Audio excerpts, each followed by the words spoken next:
Buenas tardes, bienvenidos. Como ya me conocéis, soy Arcadio Gutiérrez, director del club. Encantado de que estéis ahí, espero que estéis bien. Vamos a continuar nuestras presentaciones y estas sesiones que estamos teniendo a lo largo de este tiempo, y vamos a hacerlo en inglés porque nuestra participante de hoy, yo creo que es bueno que lo hagamos en inglés y es lo habitual que hacemos en inglés. Por tanto, voy a cambiar, espero que estéis todos bien y espero que esta sesión os sea buena. We are going to change and to switch to English. Thank you for coming, all of you. Thank you, Laura. Thank you, the IEA. Thank you, Carlos. He was there because Carlos Fernández is coming to participate in this seminar. And this is a new step in the International Energy Agency. They did a very good job in this situation of COVID-19, participating in all the G20 and all the things, the IEA and all the negotiation in the oil crisis. Now we are presenting this report, Global Energy Review 2020, the impact of COVID-19 crisis on the global energy demand and CO2 emission.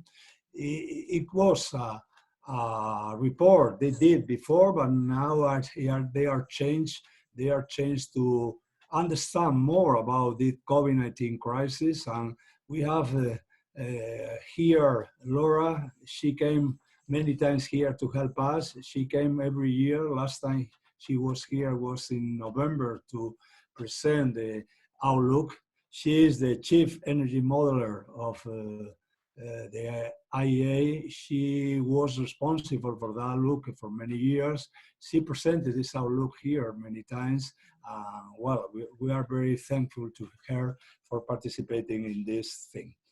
Well, I think the IEA has done many reports. Now they are forecasting a new outlook or something like this for the next June. Focusing in recovery. This is a very interesting thing, and we have the word from Laura to come here under this scheme or whatever we have.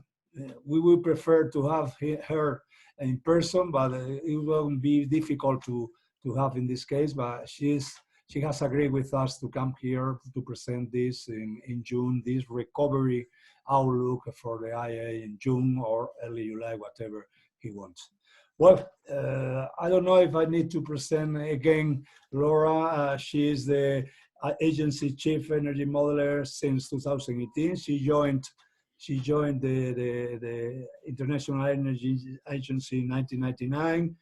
She was responsible for the outlook, the flagship report of the energy. And prior, she works in Italy. And she was in Italy with Energia, and she has an extraordinary CV and extraordinary background in this area. Carlos Fernández, he's trying to come in. I'm not sure she is here. No? I haven't seen her. I saw he's there. He's there. You know Carlos because he's our introductor. He is our defender there in the International Energy Agency. She is ingeniero de minas. She was subdirector general de minas here in Spain. She joined in September 2010 the IEA.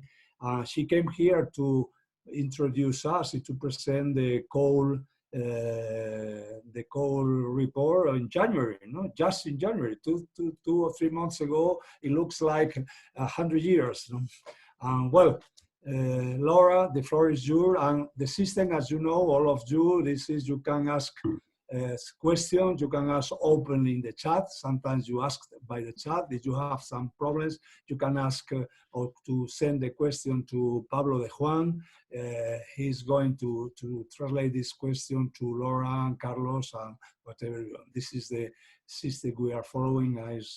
Is running well.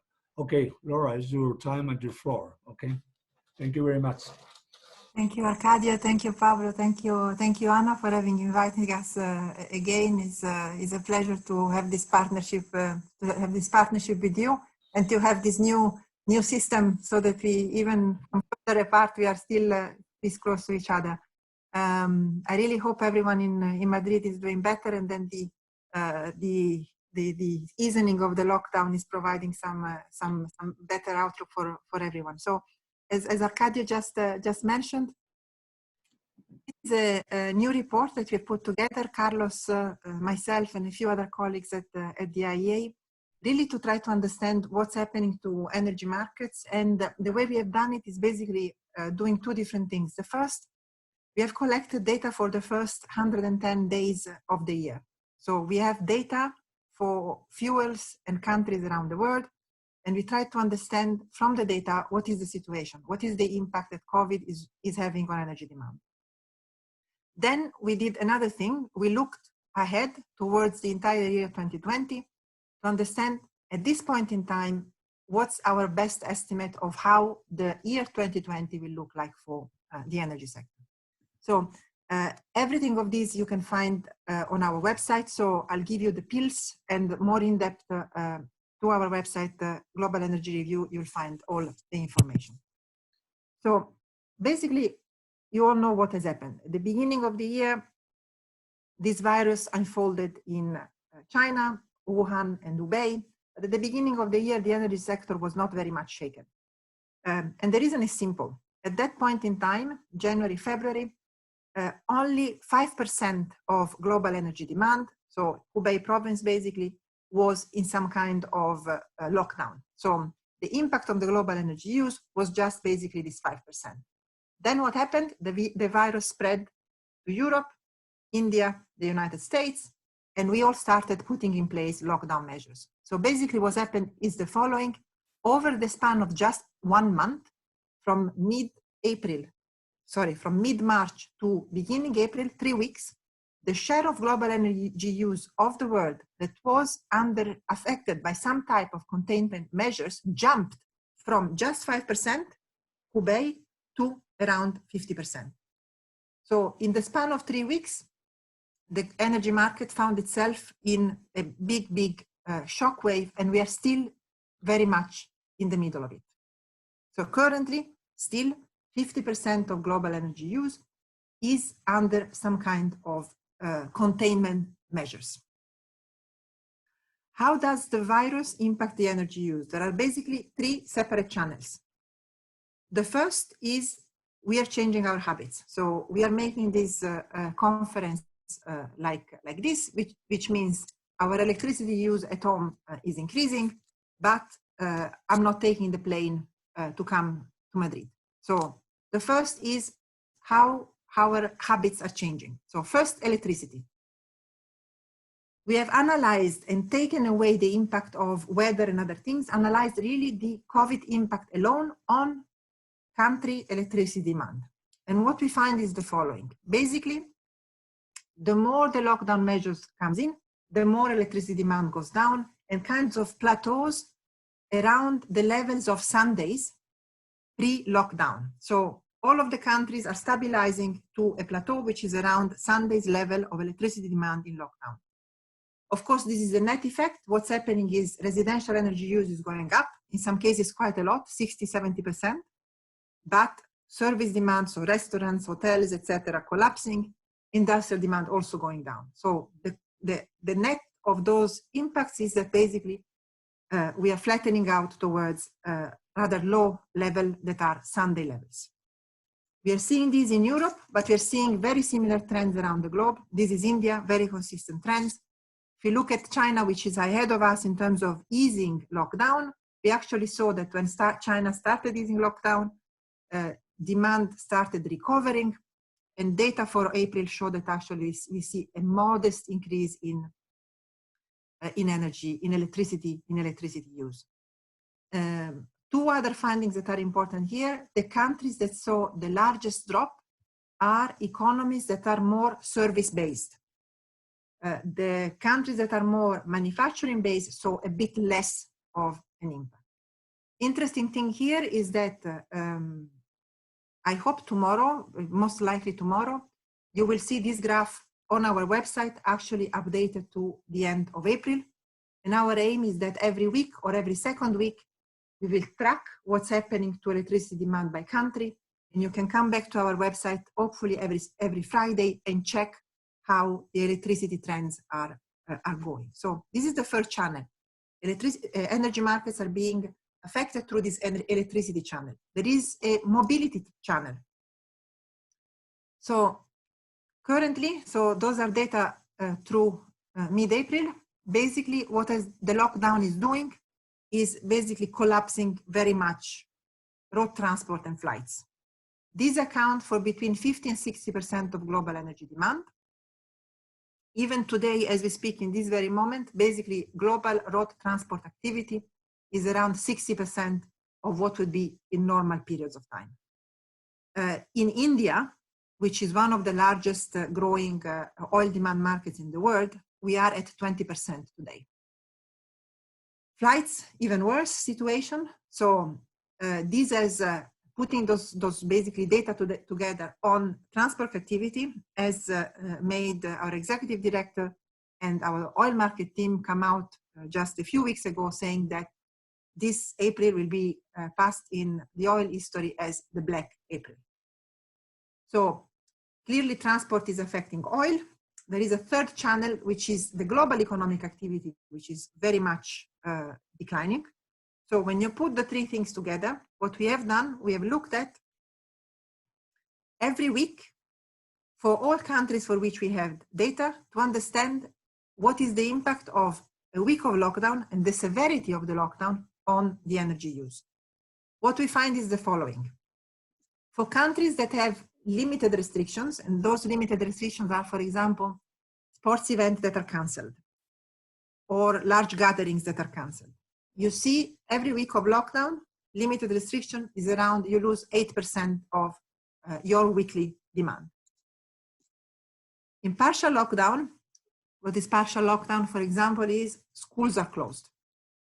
Partial lockdown, around 17% of your demand is lost. In full lockdown, on average, we find that weekly your energy demand goes down by around 25%. So we put together all this information on the level of stringency of lockdowns on all the countries around the world, and basically every month of lockdown, similar to what we're seeing in April, means that your annual energy demand is cut by 1.5 percentage points. So with the data up to March and this April, we find that already end of April, we are expecting global energy use to be down by 2.5 percentage points. Now, what is for us for the rest of the year? Many uncertainties. There are many uncertainties that surround the outlook for the rest of the year. In particular, will there be a second wave of lockdowns in the end of the year? Will supply chain globally resist or not? But if you take those for 1 second aside, although we discussed them, we have taken as a base case the following.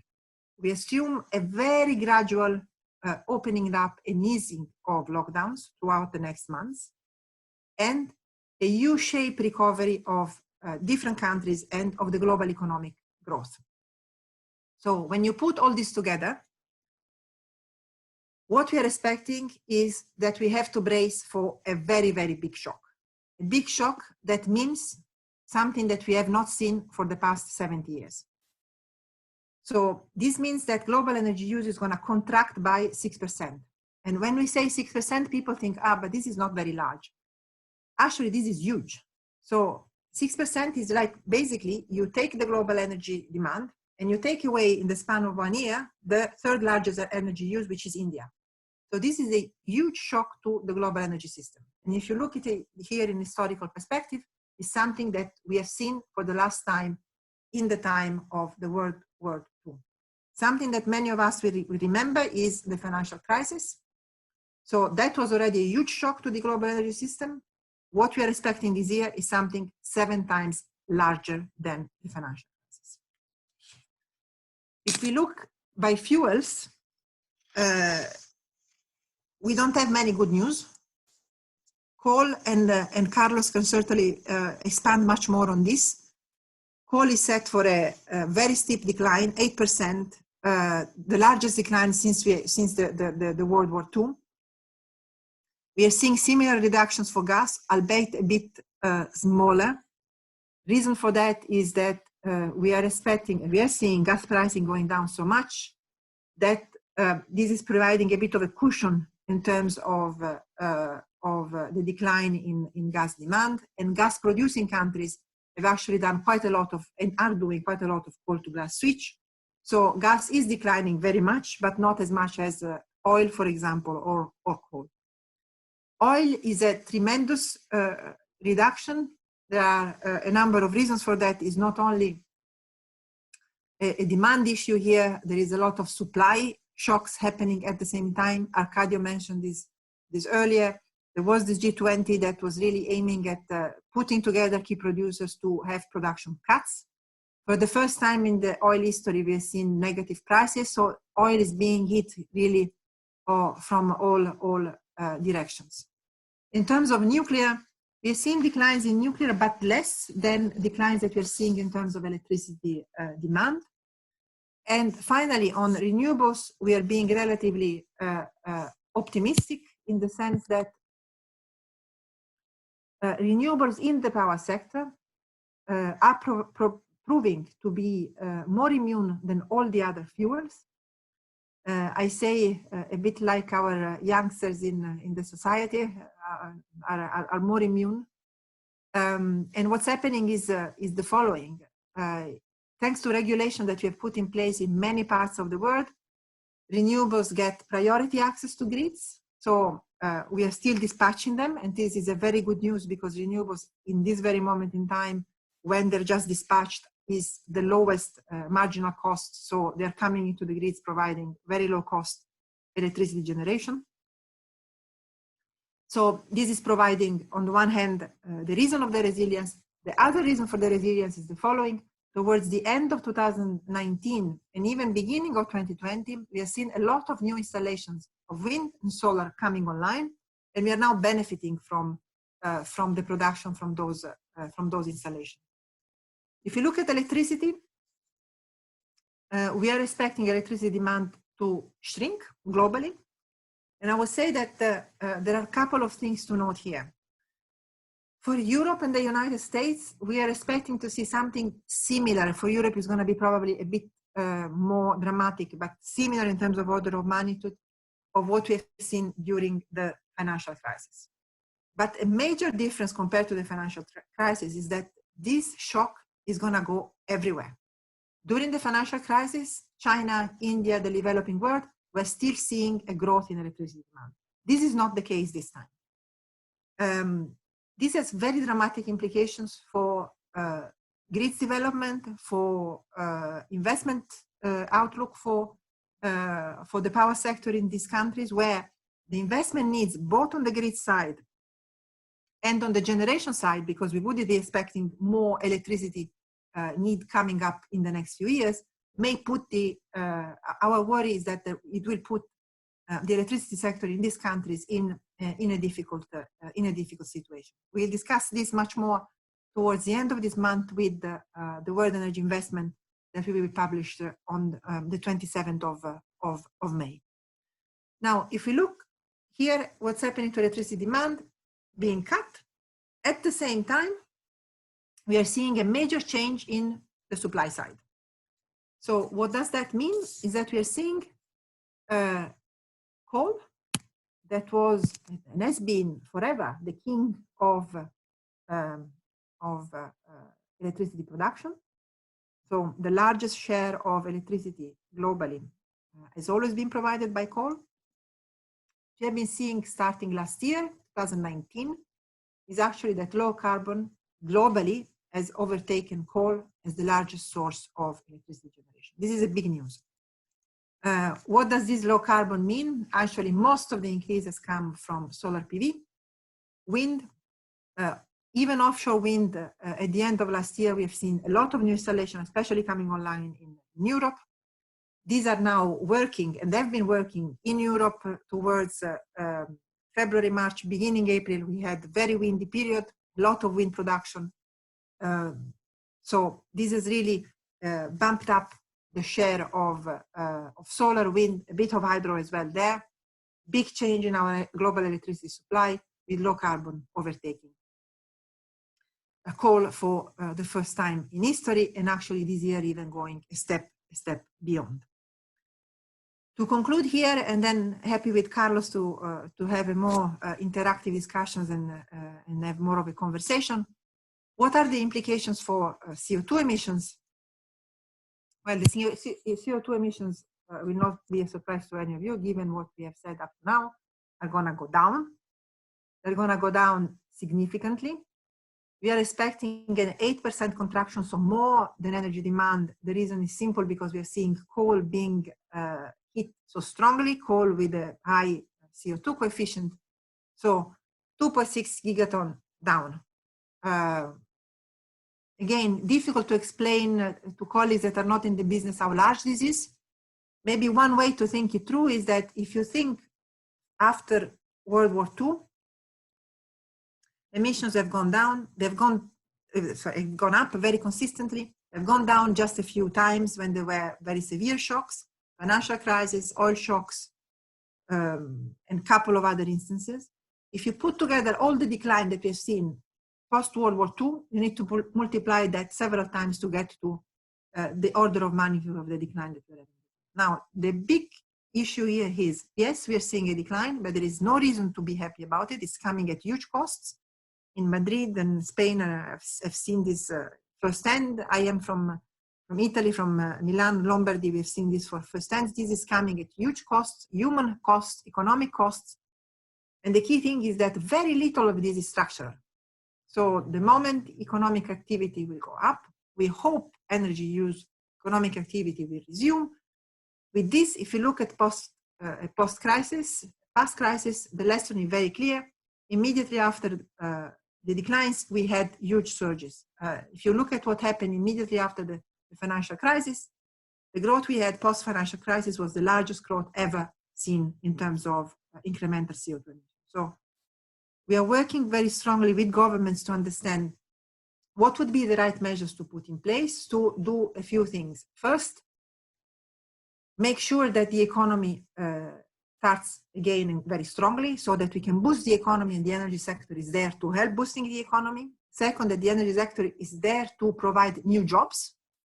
And third, putting the energy sector in a much more robust, resilient, and sustainable future. What does it mean? That the electricity grids are there to support our hospitals, our teleworking, our homeschooling for the future. And at the same time, we are also using this energy sector to support the economic recovery, the job employment recovery, and to help our citizens and consumers to move ahead. So we have also, in this case, a large cross-agency efforts. Carlos is involved, many other colleagues are involved. We're going to be publishing this new report mid-June to support our member countries and beyond to think through the post-crisis. I would stop here, and very happy to have a conversation with Carlos and all of you, and have your comments.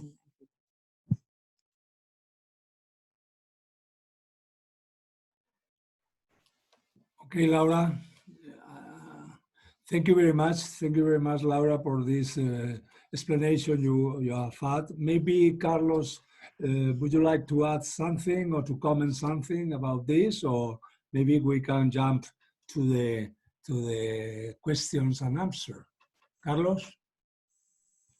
Yes. Well, first of all, buenas tardes a todo el mundo. Quisiera saludar a todo el mundo, mandar ánimos desde Francia también.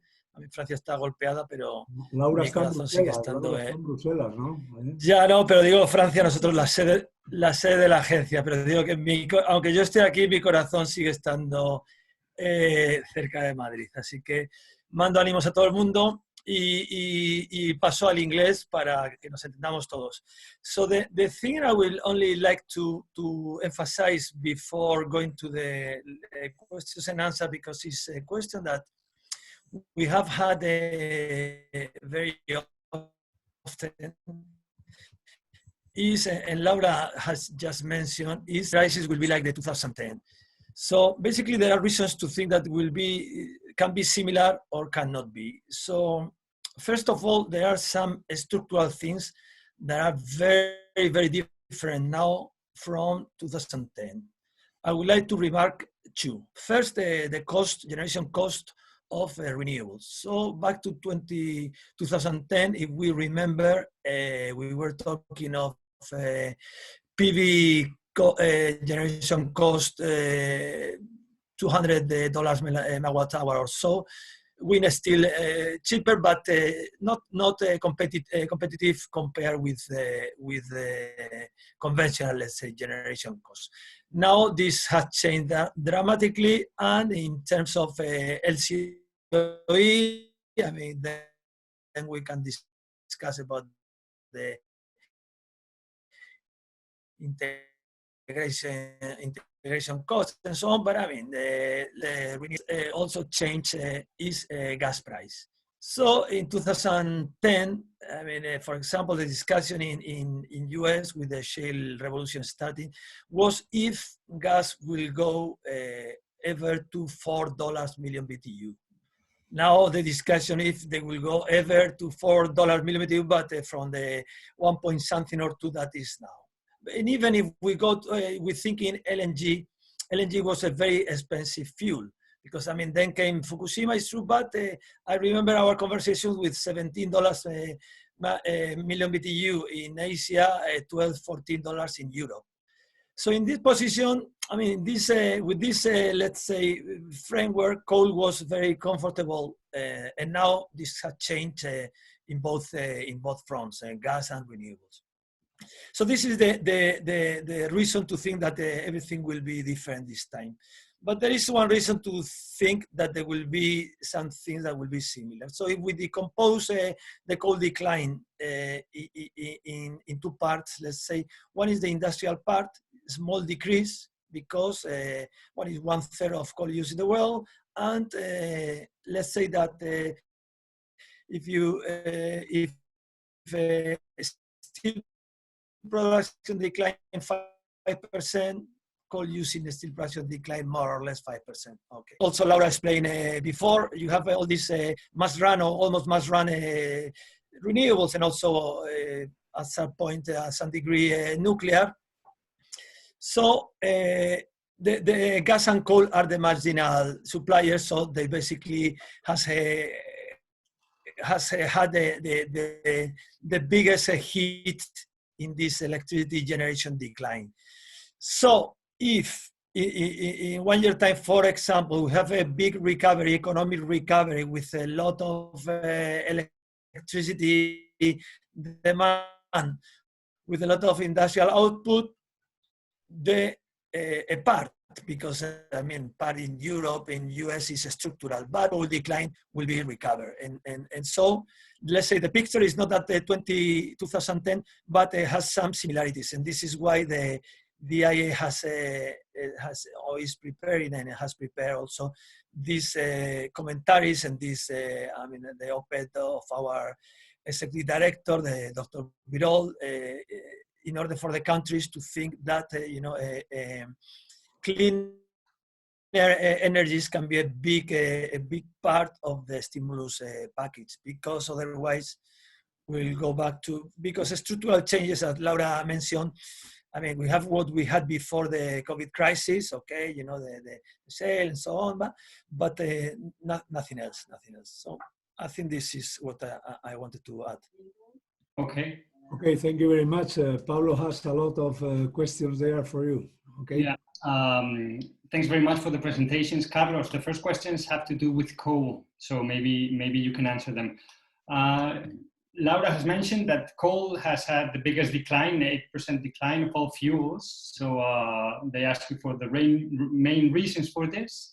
And then they will ask you if we see an increment of coal use after the crisis, like it happened before in the 2009 crisis. And then there's also a question on coal prices, resilience compared to oil and gas. Why is this happening? How are coal prices behaving? And what's the future of the prices in coal? Okay, thank you very much. Regarding coal and gas, I think that there are 2 components. No, first one, also very well explained by Laura.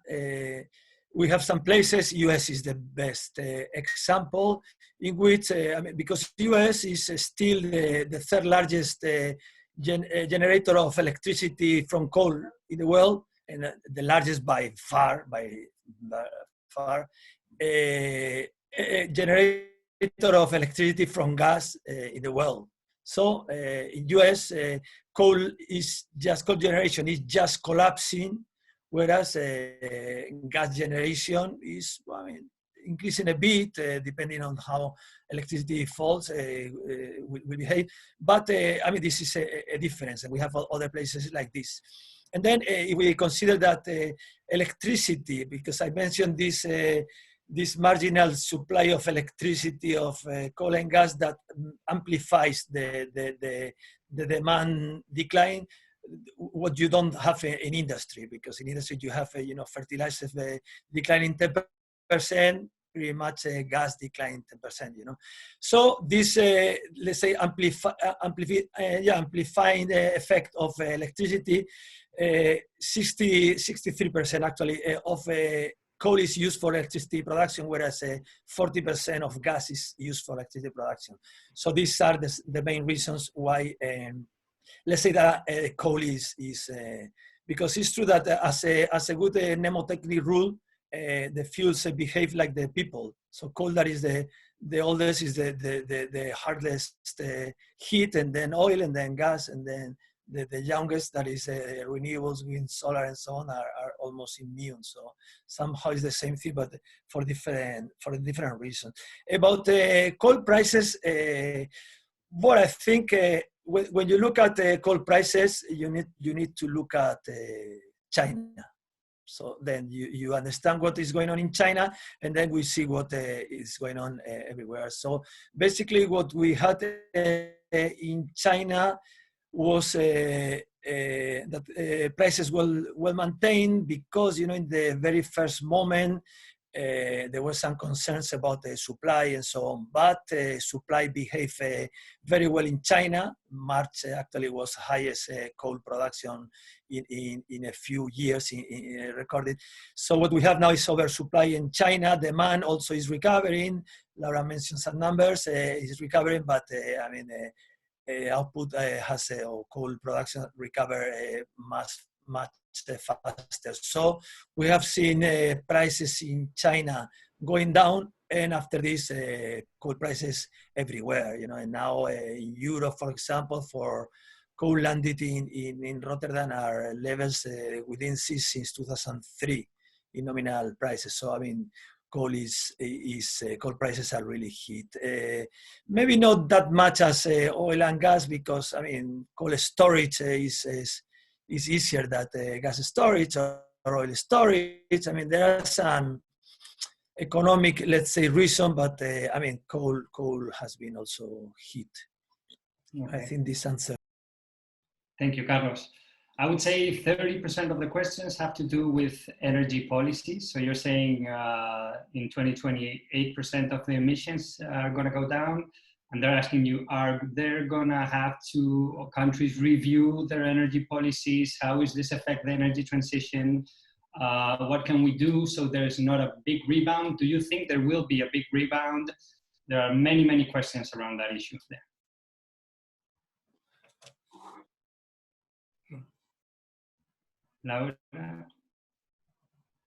Laura?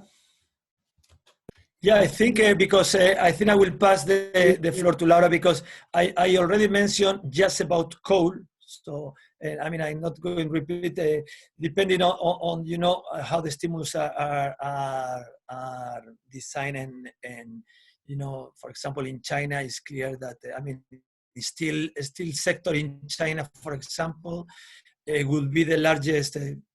Close to India will be the largest country consumer of coal, So it's very important, for example, how steel intensive is the stimulus in China in order to balance coal. But I think it's more general. So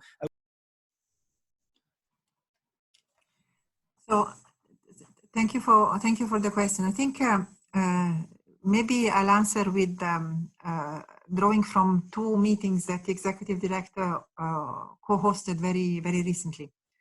One was ministerial level with a group of countries, including European countries, but also India and others. And the discussion was really about recovery packages.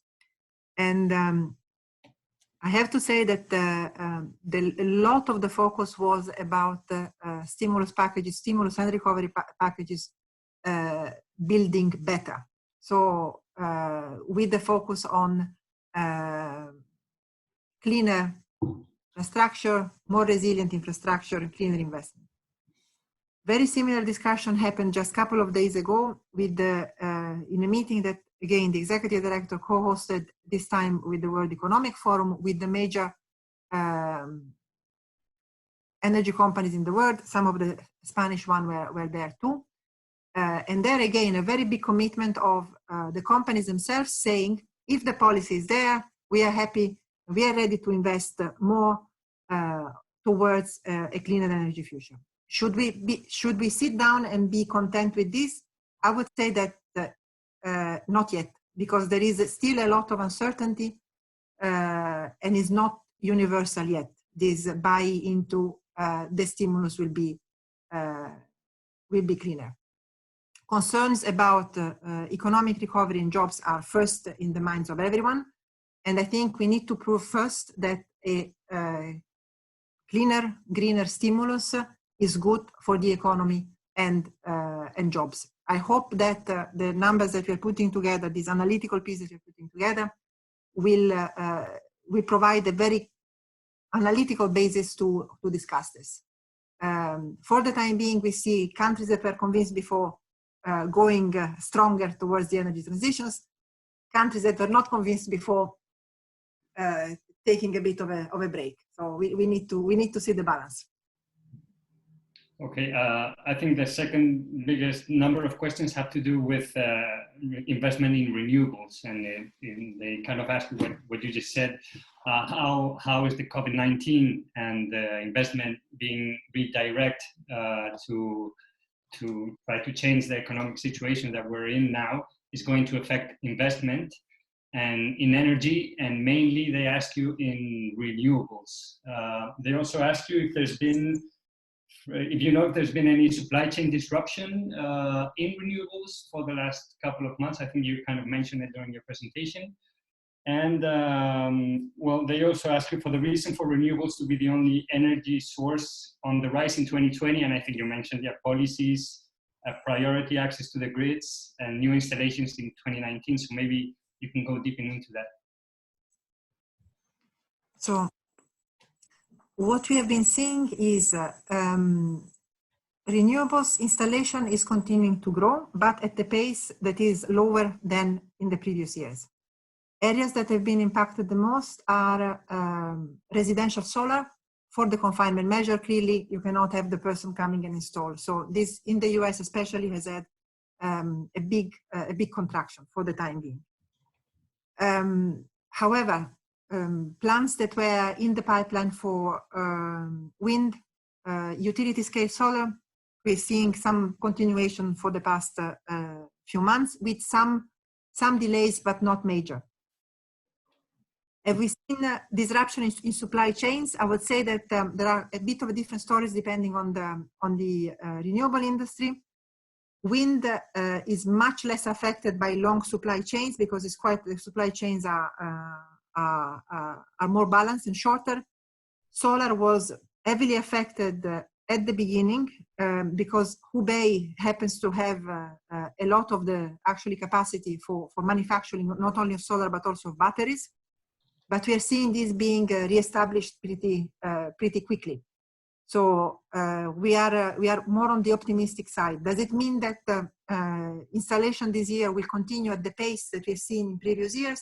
No, they will be lower, but they will continue if the policy environment continues to be the one that we're seeing now, which seems to be protective, I wouldn't say, but continues to have the same type of ring fencing and priority dispatch for renewables. I would give you an appointment on 21st of May as our colleagues, Amy Bahar and others are working on the renewables focus and the medium term. So on 21st of May, we will release all our estimate for capacity additions for all renewables for this year in 2021. Okay, thank you very much. Oil is the big other subject they're asking you about. So they're asking you, what's the impact in oil and gas production countries that the pandemic is having? They ask you specifically for shale gas production in the US. How are they being impacted and how do you see the future? And also they're asking you oil demand impact in certain sectors like tourism, trade flows, things like that. So oil outlook is being very difficult, to say the least. Mentioned earlier, you have one crisis that is on demand. Most affected sectors are certainly road transport and aviation, but they're not the only ones. Those two are seeing huge shocks because of the confinement measures, and we are expecting to see the shocks continuing as we hear that the social distancing measures need to continue throughout the several months. So we expect this part of demand destruction is going to be there for a few months. So it's not something that is going to disappear from one day to the next. This is one side of the equation. On the supply side, there was already a lot of oil in the markets. The difficulties of OPEC Plus to agree on production cuts that manifested with our executive director to be very heavily involved in calling together a G20, an extraordinary G20 energy ministers meeting that was not planned, to try to have all the key actors around the table, shows how the complexity of the supply side has become in terms of geopolitics. So after this G20 extraordinary meeting led by our executive director and called by the executive director, there was an agreement on production cuts. We are seeing this materializing, but there is still a lot of oil around the market, around the globe. So basically, what we have seen is that every storage has been and is being fulfilled. There is a positive side, which is a few countries are actually filling up their security response measures, which is a good news for the future. But clearly, this market is in huge overrun. Who is suffering the most now? Who is suffering the most now is countries that are very heavily dependent on oil and gas exports.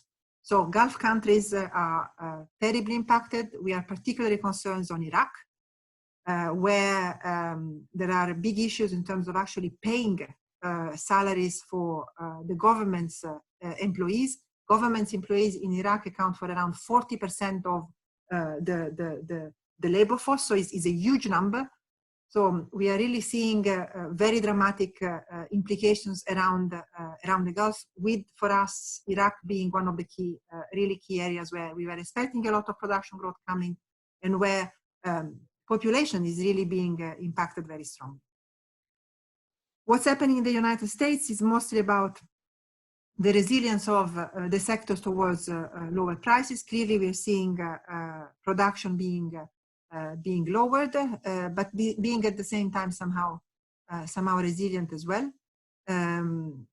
Clearly, the U.S. economy is not exposed as others like Nigeria or other countries that are very heavily dependent. So the war is a very different type than the ones that we currently have for some of the Gulf countries.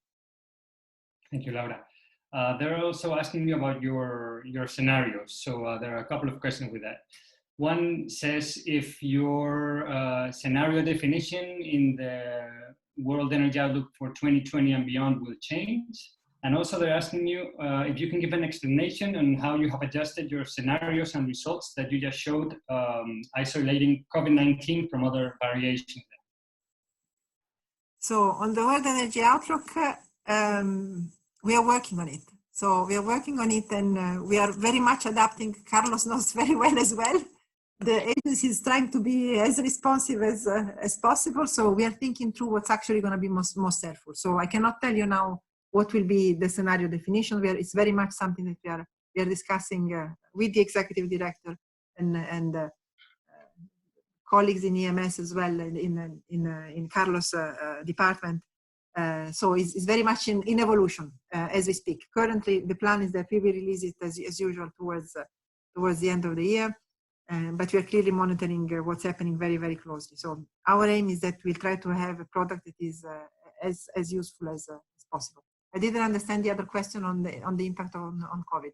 On the results you just showed for April and March and all that, how have you adjusted your scenarios, say, from all the variations? How have you taken isolating the impact of COVID-19 from there? Maybe Carlos wants to take this one?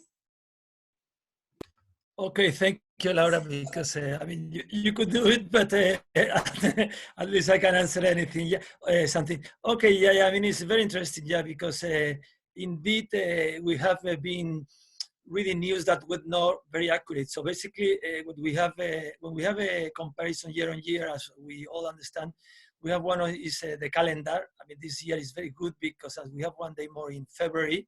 We have, I mean, if you think twice, it's 3.5% more days. So you, by definition, you are 3.5% more of everything, you know, demand and so on. And apart from the calendar, obvious calendar, we have also the weather correction. So basically, we have developed a method. Well, we have improved, to be honest, because we had this for years. So we made the adjustment of calendar and weather correction. We have checked. Because many of the operators do that in the Red Eléctrica, in Gas, everyone. So we have the same system for everyone, but it's perfectly calibrated in the different countries and so on. So we have in our models, we know how much more demand implies these degrees or not, this working date or not. So in this way, we can isolate what is calendar, what is weather, and what is COVID, you know, so this is basically the methodology. Okay, going back to the future, they ask you if, do you see big changes here on in the way the energy sector behaves after the crisis? Will we go back to business as usual? Then they ask you if you have estimated when we will recover pre-COVID energy consumption levels. And then they ask you also what would be the key lessons learned from the crisis for the energy sector.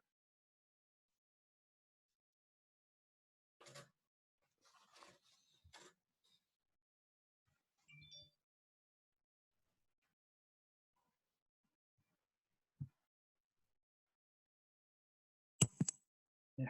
So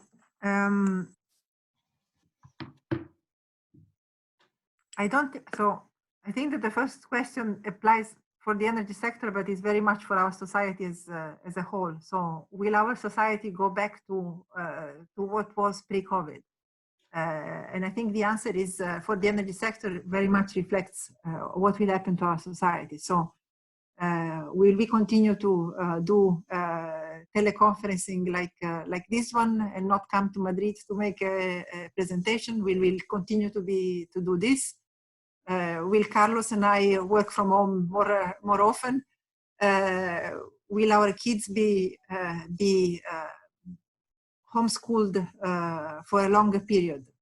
Probably the answer is that for the next months to come, yes. Then the key question is how much of this will become a normal habit and will change our energy consumption patterns. More and more, I think we all think that there will be part of it that becomes over time structural. If a shock lasts 1 week or 2 weeks, then it goes away. But now this is going to be something that we are in for many, many months. So maybe part of it will structurally flow into our habits and therefore into the energy demand that we will see going forward. Will we go back to pre-COVID levels? To be honest, is analysis that we are doing as we are speaking now. So I don't know yet. So Carlos is working on that for coal. Our oil colleagues are working on that for oil. And we are a bit scratching our heads, to be quite honest, trying to understand all the positive and negatives and how they will add up together. So in the next months to come, we certainly slowly come up with our views. What are the key lessons? I think I would like to take one, especially vis-a-vis electricity. Electricity has really come out as being vital, as being our lifeblood. So without electricity, we wouldn't be able to continue large parts of our economic activities and normal lives. So we have learned actually that electricity and digital and normal lives are like that, is one thing only. So the security of the electricity sector and the centrality of the electricity sector, I think, will be the key lessons that all of us, policymakers, ourselves, citizens, will bring back, and making sure that that remains as healthy and secure and as resilient as possible is going to be very key. Okay. They're also asking you in transport if the situation we live in is going to have any impact in the role of electricity and hydrogen in transport in the future. They're also asking you about LNG, oversupply. How do you see LNG during the crisis and after the crisis in the short term? And then also dealing with cities, they ask you if greener architecture is going to be something that's going to be, people are going to focus into that. And also, yeah, that's basically it. How are they going to deal with these issues with mainly efficiency in buildings and things like that? So on transport, so I think, let's go back to one step, maybe hydrogen. We are tracking hydrogen very closely. And interestingly, so far, so if I cannot see the person who asked the question, but so far we have not seen many major delays in hydrogen projects. So that's quite interesting in itself. It seems that the interest in hydrogen has not softened despite the difficulties. If the person who has asked the question has actually experienced difficulties, I'd be very interested to talk to the person to bring back to the IEA this knowledge. But we're seeing some resilience there. In terms of transport, for me, the key questions going forward are going to be how quickly will we go back to aviation? So this is in terms of international transport, how quickly we will feel comfortable going back to planes. And in terms of urban cities and urban transport, we are seeing two very different impacts. And we are analyzing as now which is going to be the strongest. On the one hand, public transport is going to see some restrictions. So we will not be able to go all packed as we were before in the metros. So this may lead to some people to actually go back to their cars. Beijing and China post-COVID, actually car use has doubled. So this is a completely opposite direction of going greener. But we are seeing in some European cities that the green transport areas and the urban areas where you cannot use cars is being enlarged. So what's going to be largest is not very clear to me for the time being. But those are the two very different trends that we are watching out. LNG, there is plenty of LNG in the markets, and projects for even more to come. So this is what Carlos actually mentioned earlier. What we were discussing a few years ago is, will we ever see 4 from the high end? Now we are seeing, will we ever see 4 from the bottom end? So we are looking at 2 now currently in most markets, even in Asia, which was something unthinkable. Nobody would have ever thought something like that would happen. So we have a huge LNG supply and more to come. And I would really conclude here. Okay. They're asking you about air quality. If you have measured with lockdown, if it has had any impact in air quality, and yeah, what are your reflections towards this? Huge impact in air quality, and for me, more than the impact itself, is the increasing consciousness of the value of better quality in the cities. So this goes back to more cities being interested in enlarging the urban area that is just for cycling and walking, pedestrian.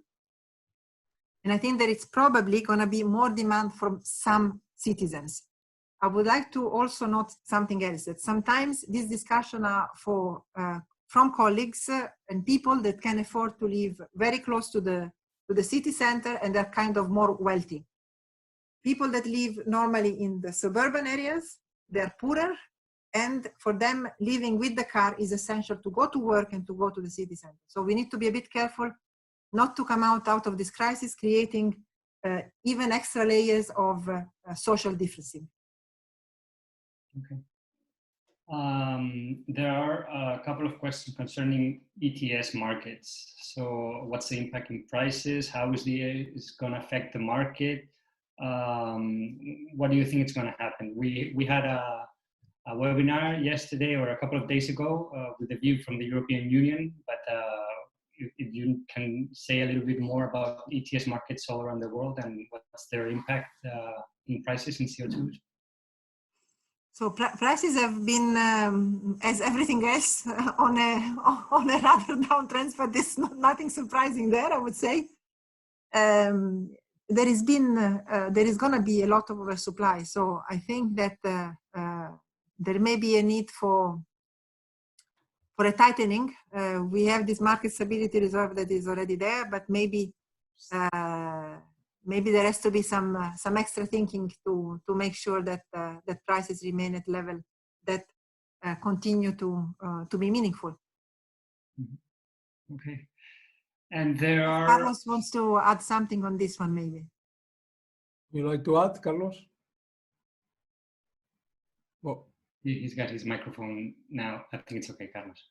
Okay. No, yeah, just because, yeah, I also receive a lot of questions, you know, there about if this is going to make coal more competitive than gas in Europe. Because if you remember, this is what happened after Fukushima, that coal increased the share, in some cases quite heavily in Europe, you know, but this time is different because we have a cheap gas. So even with this, we have the market stability reserve that is also very, very important to keep some floor in the CO2 prices. So I don't expect you know, that in Europe coal has any opportunity of comeback, you know. So. Mm-hmm. Okay. There are a couple of questions on electricity markets and the impact of negative prices in electricity. How do you see electricity markets in the future? Yeah, what's your view on this? So we have seen in Europe weekends several places going with negative electricity prices. I think in a way, this is a good trial for the future, because this is what will actually happen the moment we have shares of variable renewables that are very high. So if the direction for Europe, I'm talking about Europe now, the direction for Europe is towards decarbonization by 2050, certainly the power sector will go down that road. Go down the road means a lot of shares of solar, wind, and other low carbon sources. It means that the power sector of the future will see this type of negative prices more and more. So the balancing of supply and demand. So it's a good exercise and training for how this new sector will work going forward. I think it reflects very much that currently those markets are pricing energy and not flexibility yet. So it's a sign that there is a need, if these markets will have to continue to operate such as markets in the future, a price on flexibility is more and more needed to make the necessary investments, etc. Did we see this in many other markets in China, India, etc.? Not really. So for me, the most worrying thing is the health of the utilities there, especially in India. Will they still be able to make investment and be solvent and being still able to run as utilities? So this is the biggest key questions there for me, is their financial, the overall financial health of the sector, with plummeting demand and prices. Okay. Arcadio, I don't know how you see it. We have many, we can go on until 9 if you want. I think we come to the end. Thank you very much. Would you like to add something, Carlos or Laura, something more to the seminar? It was an outstanding presentation and seminar for your side. Big thanks to you. Something? Just a big thanks to you and all the colleagues that follow us, and a big courage to Madrid and all our friends there. Thank you for having invited. Okay, thank you very much. We will wait for you, both of you in June, for talking about recovery. I think we will need more to talk about this in the near future. We'll wait for you for coming or to see on the screen. ¿No? This is the new trend. ¿No? Bueno, muchas gracias a todos. Carlos, muchas gracias. Muchas gracias a todos los que habéis estado aquí en esta presentación. Como podéis ver, pues han recorrido prácticamente todo y les hemos emplazado a estar aquí el próximo junio con este informe Recovery. Muchas gracias y cuidaros a todos. Thank you very much. Thank you very much. Bye bye. Bye-bye. Hasta luego.